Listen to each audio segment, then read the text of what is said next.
Hi, this is Mike the Gospel Guy coming to you from Studio R and St. Paul Evangelical Lutheran Church in Warwick, Rhode Island. And I'm here with Carol Conrad to share her reflections on our Lenten devotional, Free Indeed. Carol? Hi, Mike. It's good to be here. This is the book we've been studying, Free Indeed, and it starts with the 10 Commandments. My focus is on the 9th and 10th Commandments and the Articles of the Creed. So as you looked at the 9th and 10th Commandments, what were the kinds of things that you thought were interesting?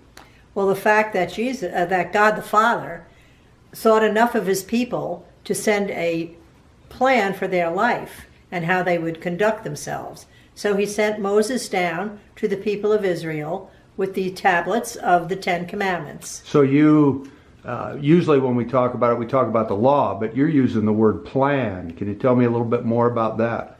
Well, each one of the commandments tells us how we should live our life.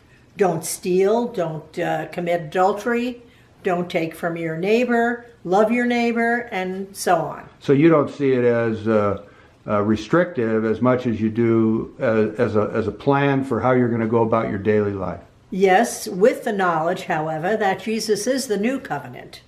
Okay, so sounds like we could move to the Creed then, and the first two articles of the Creed. How do you build the bridge there between the commandments and the Creed? Well, again, the first article is regarding the Father, the Creator of all of us, and then Jesus, the Son of God, who comes to save us.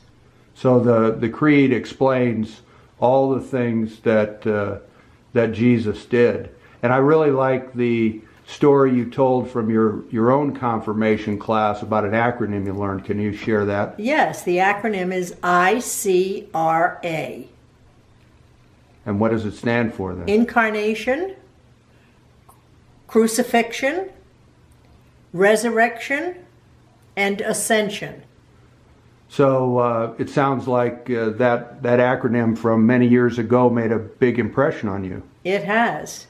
And I have it written down in several places because sometimes I do forget what those symbols are. So you had a good confirmation experience? Wonderful confirmation experience. We did study the small catechism.